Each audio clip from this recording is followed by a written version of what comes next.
Many of you will be familiar with The Princess Bride from the almost perfect cult classic movie produced by Rob Reiner in 1987. The movie was based on an equally fabulous book, and if you've never read it, you're really missing out because the book has all the humour, joy and romance of the movie and more besides. So today's video covers some of the most wonderful additions to The Princess Bride book for your enjoyment. The central conceit of the book is that the author, William Goldman, is presenting an abridged version of S. Morgenstern's longer so-called classic book. So the story is constantly being interrupted by author's notes on the abridgments he is making and asides about the memories of his father reading the book and his discussions with the publishers. This book is the first hardcover edition of The Princess Bride, published by Harcourt Brace Jovanovich in 1973. It's most easily identifiable by the cover, which was designed by Wendell Miner. But what makes this edition hugely desirable is that the author's notes on his supposed abridgments are presented in gloriously bright red text. This technique of using coloured type in a novel is still uncommon even today, so it was extremely striking at the time of its release. Unfortunately, this has resulted in this particular edition commanding huge prices in the second-hand market. Sharp-eyed viewers may have noticed that my copy has a dodgy facsimile cover that I made myself because I actually snagged my copy very cheaply because it had no dust jacket. There's also a similar Macmillan edition released in the UK in 1975. A Science Book Club edition came out the same year as the first Jovanovich edition, and it's quite confusing for online buyers because both editions have the same ISBN and similar publisher information. The jacket art for this book club edition is by well-known children's illustrator Ruth Sanderson, but this edition has the author's notes and asides indicated by italics rather than the coloured red text.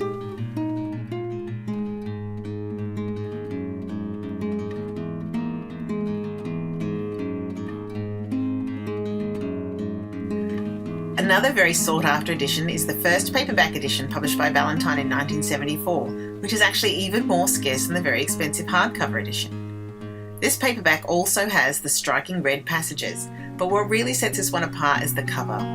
Please, take a moment to appreciate how truly inappropriate this design is. The art is by Tom Kokonis. Tom, I do not think this title means what you think it means. Apart from the rather confronting naked lady gracing this cover, we have all these snakes, skulls, that bird on her head. It's more appropriate for The Princess Bride of Cthulhu than the fairy tale it contains. It was so controversial that the publisher stopped the press run after little more than a week and less than 1,000 copies were printed. The second paperback edition changed the cover and replaced the internal red text with standard black italic. Being paperbacks, they're also easily damaged, which makes these editions even more rare.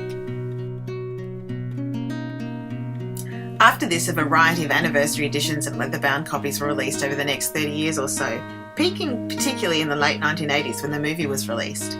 I won't cover all of those different bindings in detail, but I would highlight the 1977 Ballantine paperback edition, which has a sweet cover by Norman Green and contains a really gorgeous fold-out map of Florin and Gilda. You can actually find a copy of these editions quite cheaply if you keep an eye out. In the first edition, one of Goldman's hilarious authorial asides mentions that he wrote a powerfully emotional reunion scene between Wesley and his true love Buttercup that wasn't in Morgenstern's original book. But he says basically the publisher won't let him include his fan fiction in this abridgment, so he encourages readers to write into the publishers to ask for a copy of the scene. Now back in the 1970s, if you wrote into this address, and every month a few hundred people did, they would send you back a letter from Mr. Goldman. It didn't include the reunion scene, but it did include a long funny letter perpetuating the charade with all sorts of details about legal roadblocks that would hopefully be overcome when the Morgenstern copyright ran out in 1978. It also mentioned there were discussions about printing Morgenstern's sequel to the book, titled Buttercup's Baby, S. Morgenstern's glorious examination of courage matched against the death of the heart.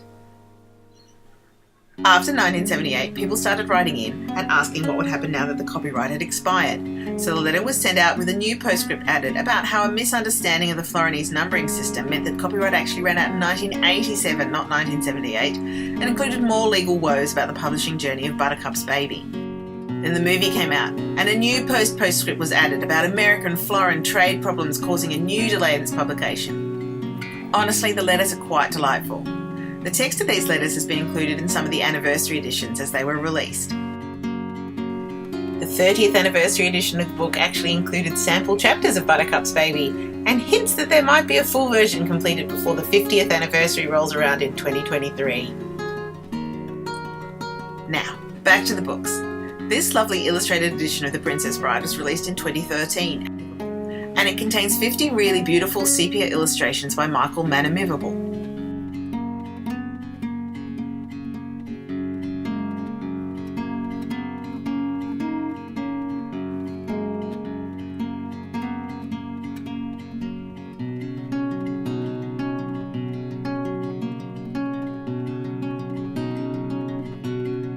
These are the same illustrations that are also included in the much more expensive leather-bound Eastern Press edition released the same year. In 2014, the Folio Society also released an illustrated edition, bound in olive green cloth with gold accents, that features illustrations by Mark Thomas in more of a cartoon style.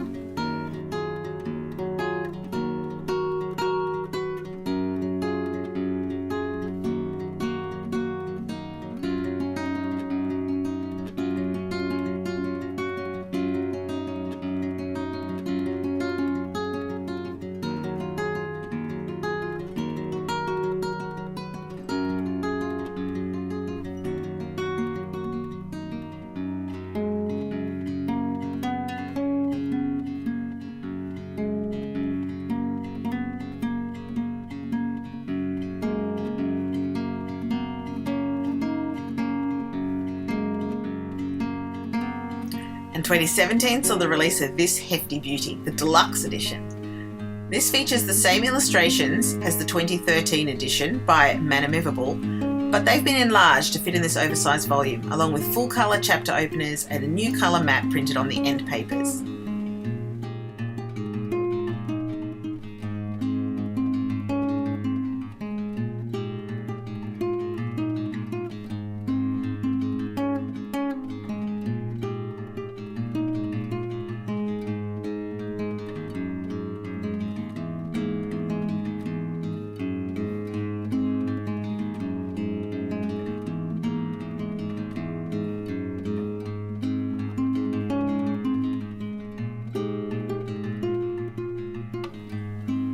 Now before I go, I've got 2 more books to share with you. First is this fabulous anti-fairy tale, The Silent Gondoliers, written by Goldman 10 years after The Princess Bride under the pseudonym of S. Morgenstern, purely to keep the mythology of his fictitious author alive. It even includes a note to the publisher with some requests for updates to The Princess Bride. It's very funny, and its very existence just makes me so happy.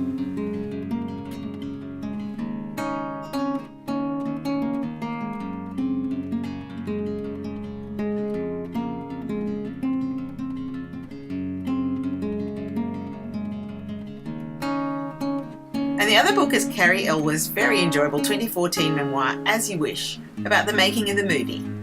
Cary played Wesley in the film, and his book of stories, photographs and interviews with cast and crew is a wonderful treat for fans of the movie. I hope you enjoyed this video and that you've had a chance to read The Princess Bride. It's wonderful in any edition. Let me know your favourite scene in the comments. My favourite movie scene is the sword fight between Inigo and the dread Byron Roberts, and my favourite part of the book are all of Goldman's childhood reminiscences. Thanks for watching. Till next time, bye!